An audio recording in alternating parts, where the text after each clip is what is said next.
Halo, Assalamualaikum warahmatullahi wabarakatuh. Alangkah lebih baiknya untuk memulai pembelajaran, mari kita berdoa menurut kepercayaan masing-masing di dalam hati di rumah. Selesai. Nah, jadi untuk pembelajaran pertama materi produk cake dan kue Indonesia adalah tentang mengenal kue Indonesia. Mengenal itu mengenal seperti apa sih, Bu? Jadi kita tuh harus tahu pengertiannya dari kue Indonesia, kemudian waktu yang tepat untuk menghidangkan, ada lagi prinsip-prinsipnya, kemudian klasifikasinya dan lain sebagainya. Sebelum lebih jauh, mari kita kenalan dulu nih dengan kue Indonesia. Jadi, maksud dari kue Indonesia adalah panganan atau makanan kecil yang terdapat di Indonesia. Kenapa disebut makanan kecil? Pertama, karena dari ukurannya memang relatif lebih kecil dibandingkan dengan makanan utama. Dan yang kedua, itu tadi yang Ibu barusan sebutkan, karena makanan ini adalah bukan makanan utama yang notabene ukurannya lebih besar dan juga memiliki gizi yang lengkap. Kemudian, kapan sih Bu waktu yang tepat untuk menghidangkan kue-kue Indonesia ini? Yang pertama, kue Indonesia ini biasa dihidangkan ketika ada acara atau ada perayaan, ada syukuran, ada pesta, dan lain sebagainya. Kuenya pun beragam ya, jadi setiap pesta A, ya kuenya ini. Pesta B atau syukuran B, kuenya ini. Tidak semua jenis kue Indonesia bisa masuk ke semua jenis acara. Kemudian, waktu yang kedua adalah saat minum teh. Jadi, kue Indonesia ini bisa menjadi pengiring minum teh. Di sini ada beberapa prinsip dari kue Indonesia. Dari ketiga poin yang ada di layar ini, yang kita bahas atau yang kita garis bawahi sama-sama adalah poin nomor 2. Bahan yang digunakan atau bahan yang dimanfaatkan disesuaikan dengan hasil alam dari daerah tersebut. Nah, ini nih yang menjadi kunci dari kue Indonesia. Jadi misalkan di daerah kamu yang banyaknya itu sumber daya alamnya itu singkong. Nah, jadi di daerah tersebut membuat panganan yang dari olahan singkong seperti getuk, comro, dan lain sebagainya. Begitupun dengan daerah-daerah lain yang mempunyai sumber daya alam yang berbeda. Jika kita mau membuat suatu produk, pasti dong bahan adalah kunci utama. Nah, dari kue Indonesia sendiri, bahannya itu dibagi menjadi 4.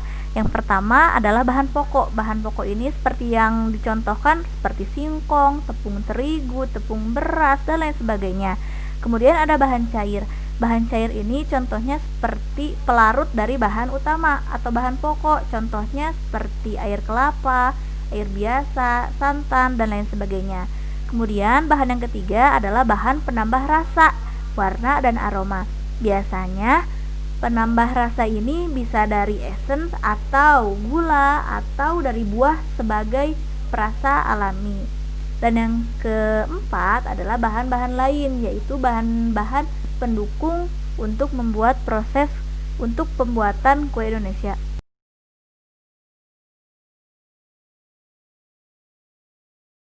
Kita lanjut ke klasifikasi kue Indonesia. Jika kita mau mengklasifikasikan kue Indonesia dari berbagai sisi, tentunya akan banyak sekali. Tapi untuk saat ini kita fokus kepada 2 aspek saja. Yang pertama adalah berdasarkan bahan utamanya, dan yang kedua berdasarkan jenis adonannya. Kita mulai dari klasifikasi kue Indonesia berdasarkan bahan utamanya.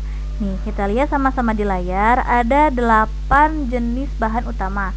Ada tepung beras, tepung hungkwe, ada tepung beras ketan, kemudian ada ubi-umbian, selanjutnya ada tepung terigu, lalu ada kacang-kacangan, ada tepung kanji, dan juga yang terakhir ada dari buah-buahan. Dari semua bahan-bahan ini kita bisa memanfaatkannya menjadi berbagai macam kue Indonesia. Tapi jangan heran kalau di suatu daerah tertentu dengan daerah yang lain ada kemiripan suatu jenis kue Indonesia tapi berbeda nama, tapi produknya hampir serupa. Kita lanjutkan mengklasifikasikan kue Indonesia berdasarkan jenis adonan. Nah, berdasarkan jenis adonan ini ada 4 poin. Di layar hanya ada 3, nanti satunya lagi menyusul. Oke, kita mulai.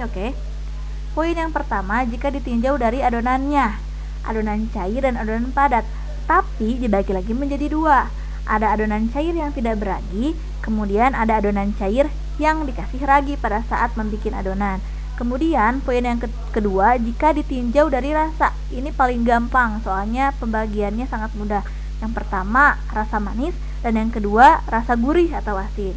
Dan poin yang ketiga yaitu ditinjau dari teknik pengolahannya. Kita sama-sama tahu jika kue Indonesia ini sangat beragam sekali dan juga teknik pengolahannya pun beragam sekali. Ada yang direbus, ada yang dikukus, ada yang di oven, ada yang digoreng, dan bahkan ada yang dipanggang atau dibakar. Ini lanjutannya poin yang keempat, jika ditinjau dari teksturnya. Dibagi menjadi 3. Ada kue Indonesia yang teksturnya lembek atau empuk atau lunak, ada yang crispy, dan juga yang terakhir ada yang kenyal. Sekarang kita masuk ke faktor yang mempengaruhi kegagalan pada saat membuat kue Indonesia. Kita fokus ke 4 poin dulu ya. Jika dari kalian ada yang punya poin-poin tambahan, boleh di-share di Google Classroom agar materi atau ilmu yang kalian punya bisa kita dapatkan. Oke, yang pertama, karena proses penimbangan bahan yang kurang tepat. Kita sama-sama tahu kan bahwa pada saat pembuatan cake kue seperti ini tuh sangat sekali riskan gagalnya. Nah, salah satu penyebabnya itu karena penimbangan bahannya yang tidak tepat. Contoh, kalian itu harus memasukkan ragi sebanyak 5 gram, tapi kalian memasukkannya kurang atau bahkan lebih. Lanjut ke poin yang kedua, karena pemilihan bahan yang kurang tepat. Ini juga ada 2 kemungkinan. Bisa jadi yang pertama karena kalian totally salah memasukkan bahannya, atau yang kedua kalian sudah betul memasukkan bahannya, tapi kondisi bahannya itu sudah tidak layak. Ada yang sudah basi lah, kadaluarsa lah, dan lain sebagainya. Kita lanjut ke poin yang ketiga, yaitu pemilihan metode yang kurang tepat. Maksudnya, oke lah, ini yang paling gampang sekali dibedakan. Jika udah tahu nih kalau mau bikin seroja itu ya digoreng lah, kalian malah dikukus, otomatis kan itu salah total. Dan poin yang keempat yaitu pemilihan alat yang tidak sesuai dengan fungsinya. Kalau poin yang keempat ini paling bisa dimaklum dan juga tingkat kegagalannya itu paling rendah. Jadi bisa diantisipasi. Oke, untuk materi pertama tentang mengenal kue Indonesia kita cukupkan sampai di sini. Jika ada yang mau ditanyakan bisa melalui Google Classroom. Selamat siang. Terima kasih atas perhatiannya. Wassalamualaikum warahmatullahi wabarakatuh.